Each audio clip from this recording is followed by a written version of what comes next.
Real credit card questions require real people, someone who understands your issues and works to resolve them with you. That's why Discover offers helpful US-based representatives available 24/7. Discover, exceptionally common sense. This week, our guest is one with a bold voice in the sports world, and plus he has a big personality. Olympic figure skater, Adam Rippon. Hit it.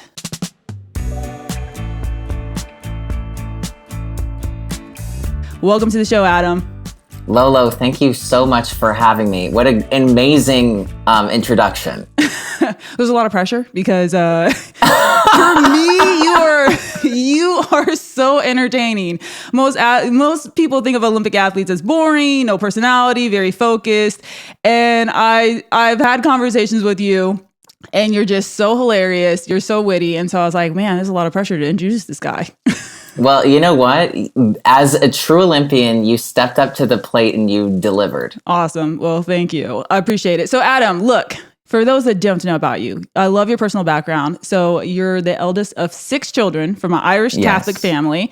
Began skating at 9. You choreographed skating programs for fellow Team USA athletes, which, why would you do that? That's your competition. We'll get more into that later. You were born deaf and underwent corrective surgery at Yale University just before your first birthday, allowing you to hear almost perfectly. That is insane. You grew up in Sacramento, Pennsylvania, the same place as The Office. Is that correct? Scranton, Pennsylvania. So wow. Yeah, it's kind of it's the Sacramento of Pennsylvania. Well, yeah. Clearly, I don't watch The Office. Is that weird that I've never watched a full episode of The Office? That's weird, right? How did you avoid that? I think that's actually like a feat of human. I think I was just like waiting for it to end so I could just like binge it, and then I still have not binged it. I'm one of those people. I'm like one of those people is like, okay, I want to wait till the show kind of like that's what I did with Game of Thrones. It was like, this is the last season. Okay, I'll start watching. Well, I haven't watched Game of Thrones, so you do have me there. Okay, so that's about this. How could you not watch Game of Thrones? It's the same. It's the same. It is the same. It's totally the same. And there are so many seasons of The Office that now it is actually just as long as Game of Thrones. Got you. Okay. And then we have so many other stats on you. You're going to honestly think I'm a stalker of you. I hope that's true. Okay. In October 2015, you came publicly out as gay. Were you the only Olympian that did that? I can't remember. So at the 2018 games, I was one of three out Team USA athletes. And like, because of scheduling and like where my events like were during the games, I was technically the first. Ooh, there you go. Okay. So did you just hear about that NFL player that just came out? Yes, I did. First off, he's hot. I mean, first of all, when people are talented or good at anything, that does actually legally make them hot. It makes them a little bit. So you're saying I'm normally a C-, but because I'm an Olympian, I have upgraded myself to about a B+. Thanks, Adam. Appreciate it. Yeah. This is actually me coming here to tell you that in any other normal circumstance, Lolo Jones, one of the most beautiful people on earth, is actually just kind of a C-. Oh gosh, that hurts to my soul. This next stat I love. You were included in Time Magazine's 100 most influential people of 2018. That is amazing, but not as cool as me, Adam. I was on the cover, so you can take that honor straight to the trash.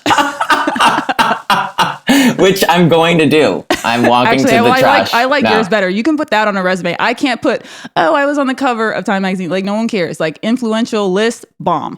Okay, this one hurts me, though. This next stat about you, I don't even want to say. I'm pissed, and we're going to have some beef. You won the season 26 of Dancing with the Stars with your professional dancer, Jenna Johnson. Not happy about that because I literally was the first person to go on Dancing with the Stars. Okay, so we were like bookends of our season. Yeah, but I just got to ask you, don't you think that you guys, figure skaters and gymnastics athletes, should not be allowed to compete in Dancing with the Stars? It's supposed to be learning to dance, not professionals coming in and wrecking house. Wow, you really do have beef. It's straight an attack. Absolutely. Well, I will tell you that I feel like the only advantage I really had was like that I was used to wearing a costume. And that like okay. And that felt like my only advantage because like at that point I never danced with anyone. And even like when I'm at like a wedding, I'm completely solo, also probably blackout. So like that's maybe.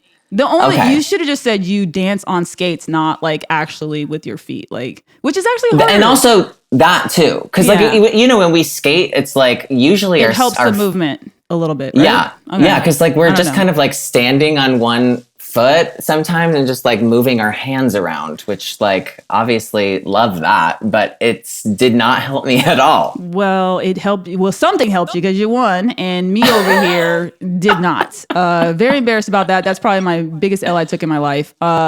This is a fun one though. In 2019, you appeared in Taylor Swift "You Need to Calm Down" music video.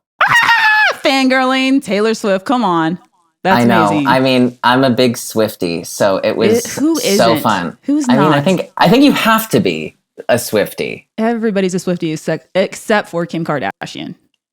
She would probably, I mean, she might be a Swiftie, but I don't know if they she had would. That big Twitter beef. Really had that went down. Okay, so, those are your fun stats. Let's get into your Olympic experience. Your 2018 Olympian, Olympic medalist, bronze.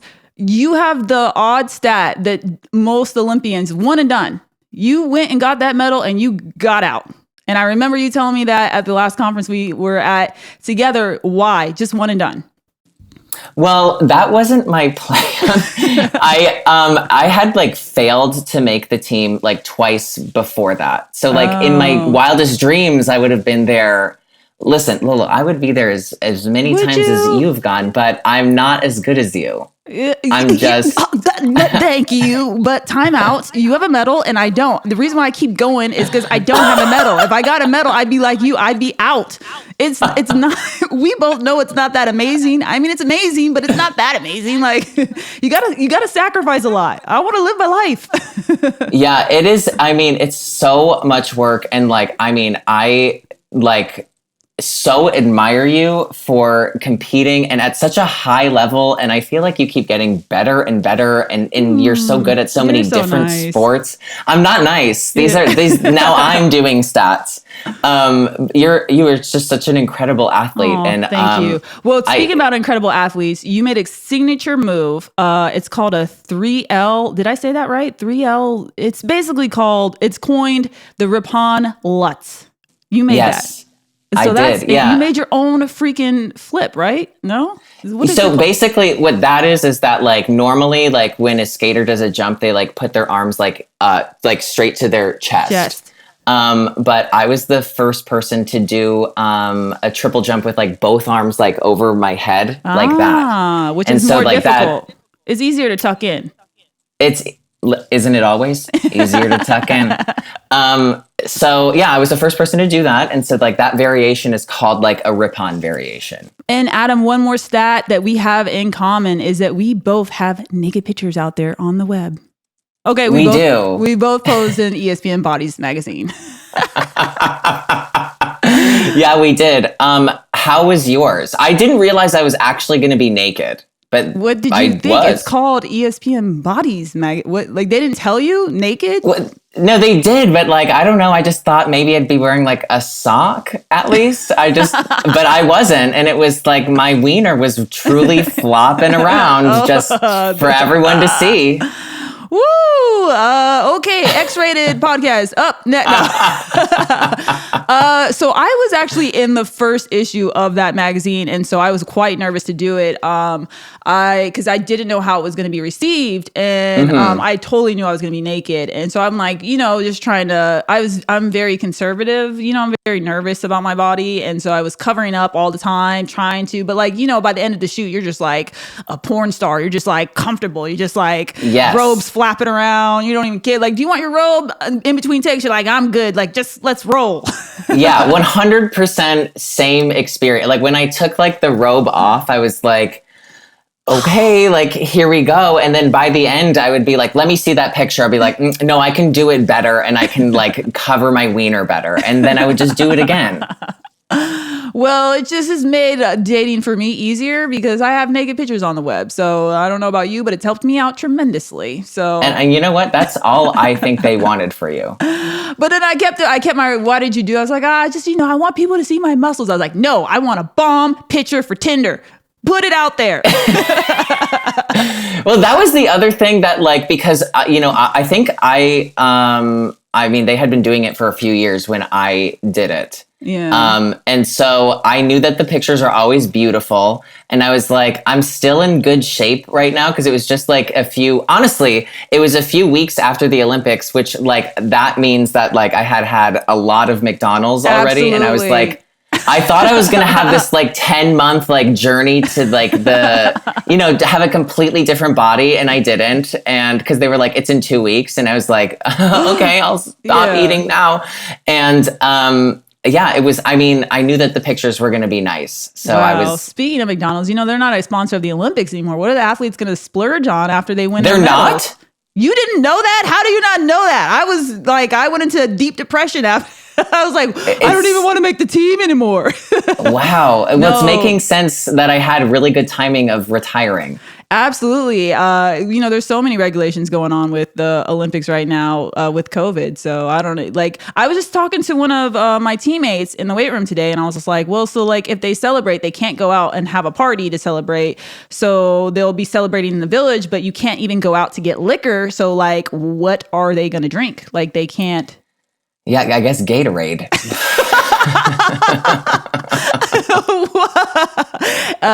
Doesn't sound like a fun party to me. No, it does not.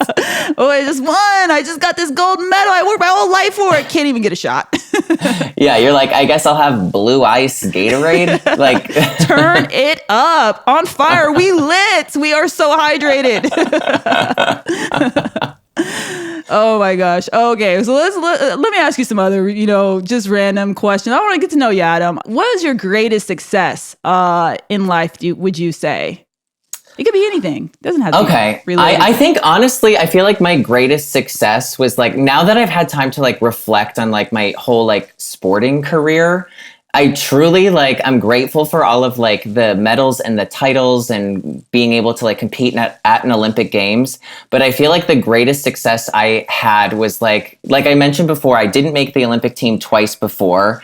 And then to make the Olympic team when I was trying to make it, I would be 28 and I was 28 in 2018.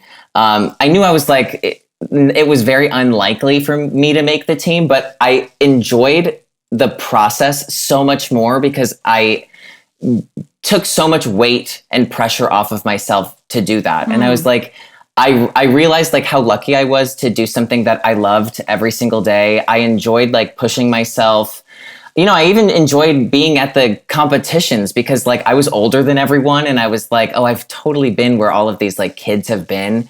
And I don't know, I just enjoyed it so much. And it made me realize that like the most success you have is when you do things for like the right reasons rather than trying to get some sort of result out of them. That if you do it for the right reasons, the result actually comes much easier. And then, through the ups and downs, which are totally to be expected, it feels less like your world is like crumbling around you. So I feel like the greatest success I've had is to like realize that like if I'm going to do something, I have to figure out like what do I love about it and how am I going to do my best at it. So, you literally just answered my next question. My next question was, what would people not realize about the journey or the moment of success? And that's that you don't focus on the end result of success. It's more just focusing on the execution, just being in the moment step by step. So that's powerful. Dang, you just took away my internet. That was a good question I had too, Adam. Thanks. That is a good question. But you know what? I feel like, I'm sure in your own successes that you've also realized that like those moments that you wait for where you're like on a podium or when you like have a great like performance or run, that it's fleeting. Like you live for a few minutes of like glory. I don't know what and you're then talking when you about, walk Adam. away I'm from gonna it, be wearing my Olympic jacket when I'm 90 years old.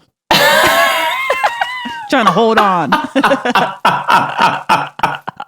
But really, like when you're right. like You are right.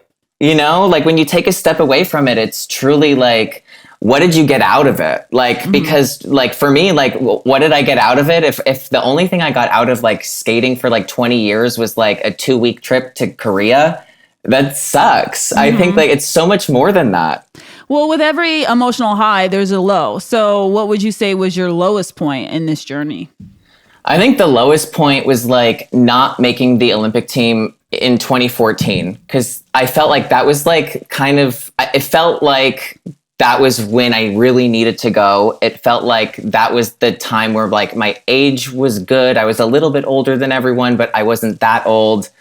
And so you tried to make the team in 18 or in 14, and I was an alternate in 2010. So it felt like I was on like this trajectory to be on the 2014 team. And when I wasn't, and I was not an alternate, I was really bad. And so when I walked away, I was like, was this all like just a waste of time? Like it felt like such a waste of time. It felt like I had put so much energy and effort into just going to the Olympics. And I just felt like I was like at rock bottom. But I think because of that, that's how you made the team. Yes, I think because of feeling at rock bottom. This is what I say all the time. I'm like, man, your L's really do set you up. I don't know if it's just like the last kick in the butt you need to have those wins, or if I just really think failures can provide the greatest motivation if you use them. Yeah, if you're not embarrassed by them, because like everybody has them, and I totally used to be like, oh my God, I'm just going to pretend like that never happened. And when I looked it in the face and was like, yeah, you fell like 3 times at a competition. And I was like, I would watch it and be like, it's not that bad. Like everybody skates bad, or everybody has like a bad day. And I took the power away from that moment.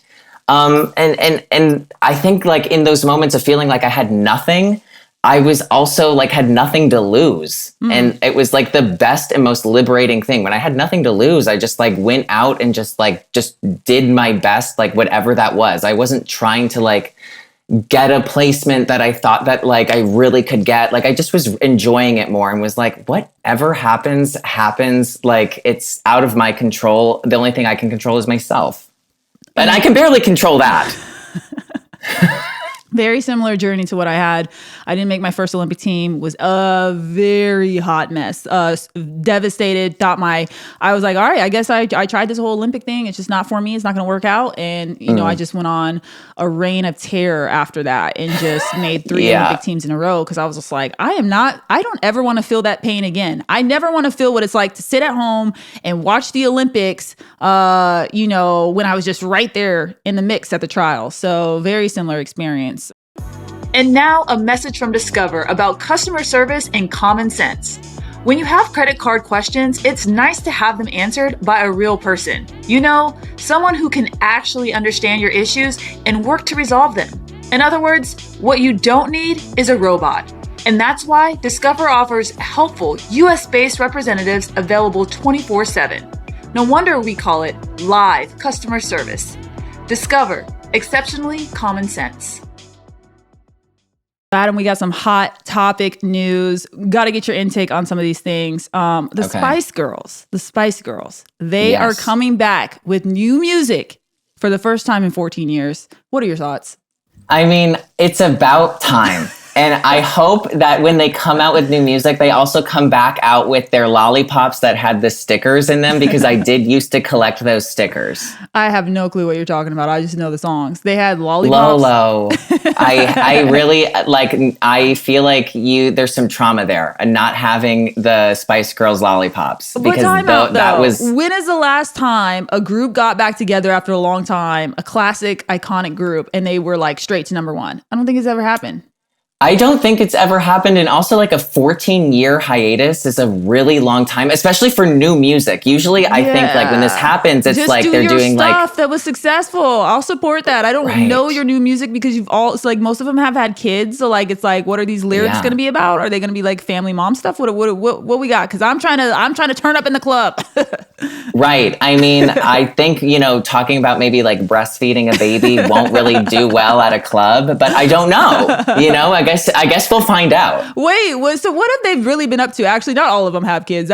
Shame on me for saying that. Some of them don't. I don't know what they've actually been up to. Do you know what I also, like you, don't know what they've been up to. But I know, like, we've been seeing so like if Mel we don't know B. what they've been up to, what are their lyrics going to be about? I know. Well, I think that's why we need to listen. I've been on a beach for 14 years, cashing in my residual checks. That's the lyrics. Like, well, I mean, put a nice beat behind that. It does sound kind of catchy. Okay, actually, yeah, that's basically what all rap lyrics are about. Just cashing in. Yeah. So here cashing my residuals. I think that's the name of the album. I'm excited for them. I just want to see what they're going to come out with. Are they going to still go with those crazy outfits? That's what I'm more into. I hope so. Because 90s fashion is back, so they really don't have to change a thing. They could literally just wear their same old outfits. Like, recycle those costumes. Yeah. I mean, you've been on a long hiatus when your style went out of style and is back in style. Absolutely. Yeah, that's what I say. Don't change a thing. Just pull the stuff out of the closet. We are wearing all that stuff. Even belly rings are coming back. TikTokers are trying to make belly rings. And I'm like, hey, you guys, slow down. That was, my generation did that. It was already in style. Like, you're not bringing, we did that. The thing I'm scared of is I really don't want like early 2000s fashion to come back. What was that? Like I can't remember. That was like, girls from Hollister wearing 3 polos with like a camisole underneath. Was that the thong one? Was that the one where the thongs were like, it was okay to show a little bit of your thong? Yeah, because like a lowrider jean was something that showed a little bit of crack on both sides of a jean. So like, I don't think we need that. You said Hollister and you lost me because that's actually, I don't want that fashion to come back. But you know what's going to happen because everything comes back. It's like skinny jeans are out and it's like, we fought it. And it's like, no, they're out. And it's like, okay, so now I'm wearing mom jeans and I'm not even a mom, but I'm going to wear them and I'm going to try to go on a date and make this happen with some mom jeans. So honestly, that was the thing that I was ready to lose that. The skinny jean? Why? That is awful. First of all, denim is the worst fabric ever invented. You know that we should be talking more to you about a fabric since that is such a foundation of your sport. I mean, absolutely. Yeah. Fabric is the ethos of my life. So I'm a huge proponent of a loose denim. If denim is too close to my flesh, no. I'm going to lose it. Well, so if fashion's such a big thing, I mean, what do you think about Sha'Carri Richardson? She's the track and field athlete that's super flamboyant. She has like the bright hair. She changes her hair color all the time. She has the nails, she does the makeup. Cause we can't change our uniforms in track and field like you guys can. So we're doing our best we're working with what we can. You love it? I mean, I am clinically, I think could get a diagnosis from a doctor obsessed with Sha'Carri Richardson because on her Instagram, she always has some different hair color. It's like a new wig. It's a new style. Yeah. The one thing I love about track and field is that truly like with all of the sprinters, it is full on fashion. I would imagine it's not fashion. It's a makeup show. What are you talking about? Fashion. That is actually, yes, it's a beauty convention. It's like before the race, I feel like I should just go to like, what is it? Sephora and just like full face. I'm getting ready for the Olympic trials. Oh yeah. It's a full face and it's every piece of jewelry that you can find. And it's my favorite thing ever. I was not that type of athlete. I would be so nervous to even just put on eyeliner because my hands were shaking before the race and like the eyeliner would be all crooked and stuff. And that's why it's better that I'm not running as many track races because these girls nowadays like are full faces, could put to shame most YouTubers that have a makeup channel. So 100%. Moving on, this is a cool little stat. Coffee lovers are almost 50% less likely to die from chronic liver disease. That's what a new study says. So I don't know. And probably 50% more likely to die from a heart attack. What are you talking about? I've only had 3 espresso, frappuccino, mochaccino lattes today.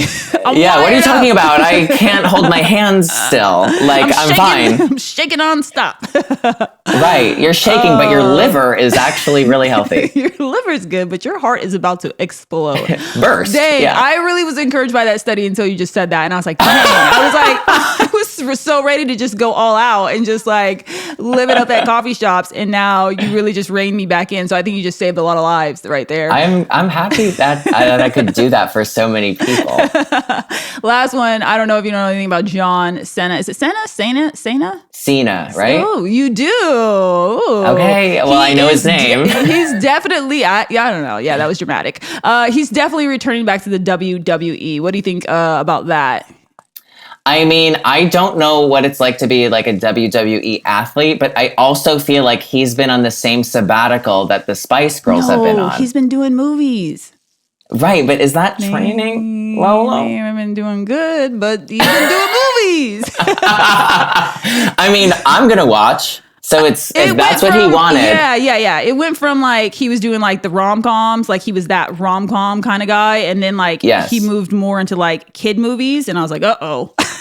Yeah, we were like, hey, John, what about the WWE instead of this child's movie? And he said, okay. So now he's back. I mean, I guess they get paid. I don't know. I've thought about going to the WWE because it's almost like being an athlete, but it's not really. Is it? It's a performance. Oh, I mean, WWE, I don't like watch it religiously, but when it's on, I will stop everything and like watch it. It is incredible. It's a soap opera. It's incredible. Opera. Yeah, well, I mean, maybe that's where you're going to find me after I retire because I'll be there.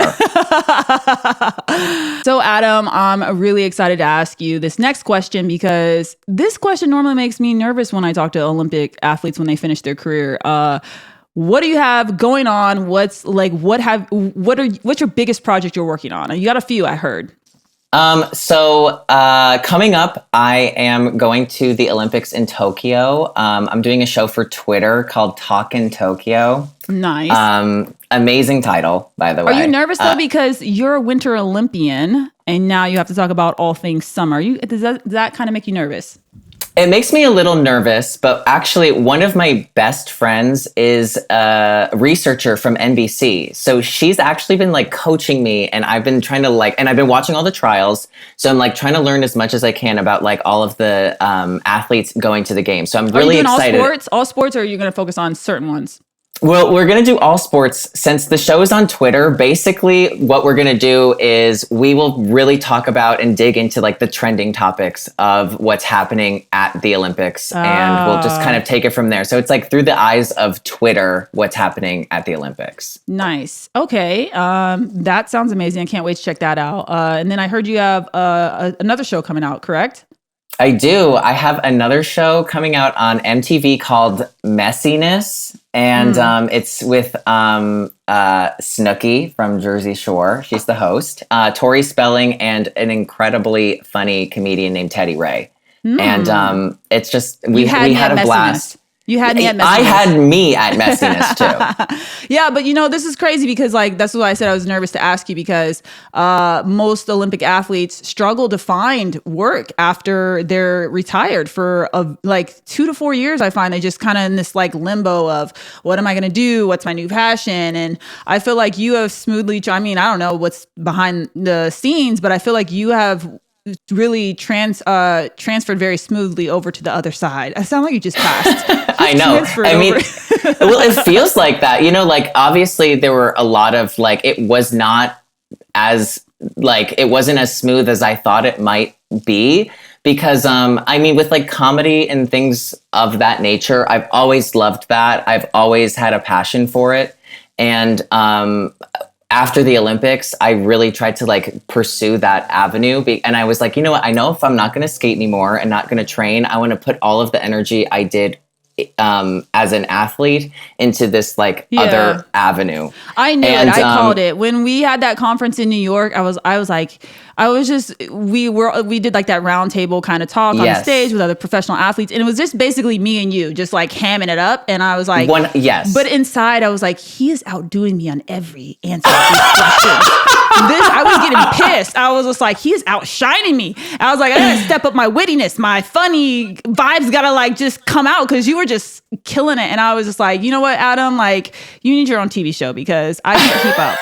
This is ridiculous. And now you can keep up. You have two. And I'm like, yes, the world needs to see this. You're going to bring so much personality to those Olympics. And MTV already has personality, so you're just going to bring the wit, and I cannot wait to check it out.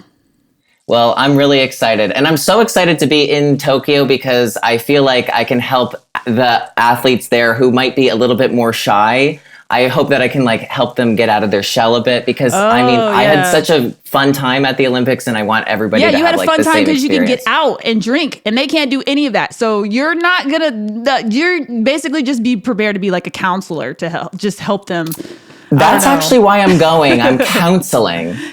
But yeah, everybody check out those 2 shows that Adam has coming out. It's going to be amazingly entertaining. I just messed that up. But anyways, he's going to make it better than what I just did. Okay, if I'm down, I'm going to call. Well, so I got engaged a few months ago, and my fiance, thank you. He lives in Finland, and so we're waiting for like his visa to, come together. So if I'm down, I'm calling my fiance because he always can like make me laugh and make me smile, and he always can like turn around my day. Oh my God, what a nice answer. He's listening. He's gonna be listening and is like, woo, can I get you? Yeah, he's like watching me. He's like right here watching me right now. And I'm like, is that good? Yeah. Oh, I like that. Okay, so what does your fiance say that helps you so much? Usually he'll just like start making fun of me for being in a bad mood, which will make me laugh. And I realize that it doesn't need to be like that serious or dramatic, which this might be a shock to you. Sometimes I can be both dramatic and serious. I don't know. I feel like I don't see it. You don't want to see it.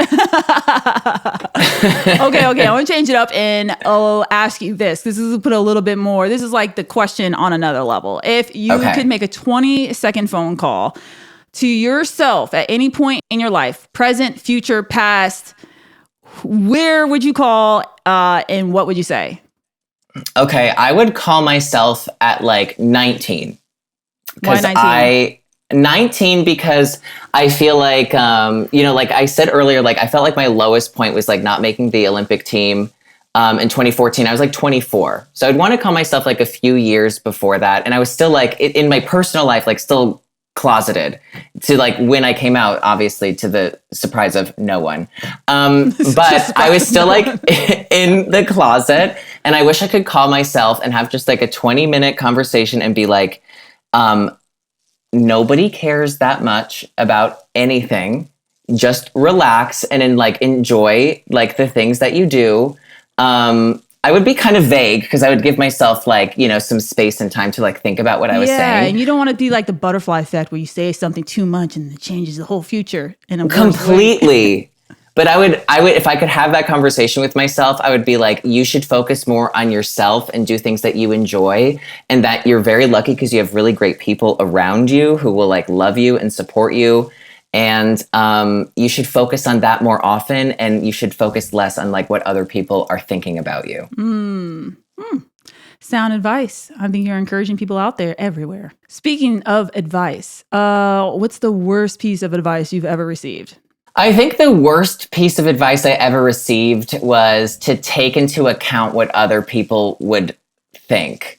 And I think like, especially in skating where you are judged by a panel of like 9 judges who you don't know who they are or what their background is, that I think that there is this sort of like want to appease everyone and to find something that like everyone will like, when in reality, what everyone really likes is someone being their best. Like I think when we watched like, Susan Boyle on, we weren't like, oh my God, that's an amazing peasant dress she's wearing. We were like, Susan Boyle is like loving everything she's doing. And we like loved her because she was like having a moment.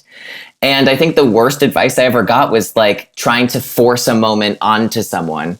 And I tried to do that like 1 million times until I was like, maybe I shouldn't do this because I keep being bad. I keep being bad. A famous sentence that I'm coining now. I keep being bad. Well, I coined gold medal loser, so it's about the same thing. Both kind of iconic. I knew, excuse me. I knew if I had you on, you would understand my podcast title for sure. 100%. I love it. Thank you. I had a person on here who has 3 Olympic medals and they did not like it. I was like, that's because you win all the time. You don't understand the pain, the frustration it goes through to turn a failure into a victory. You don't get it. Yeah, and you know what? I like it because, like, sometimes, like, when you can make fun of yourself, you, like, it takes so much of, like, the pressure of the weight of it away, and you're like, it's just, it happens, and it's fine, and it's, like, not something I have to pretend that doesn't exist. Look, I was the first person cracking jokes after I hit that hurdle in Beijing. I was like, did they raise my hurdle higher than everyone else? Do I need reading glasses? Do I need a prescription for glasses? How did I hit that hurdle?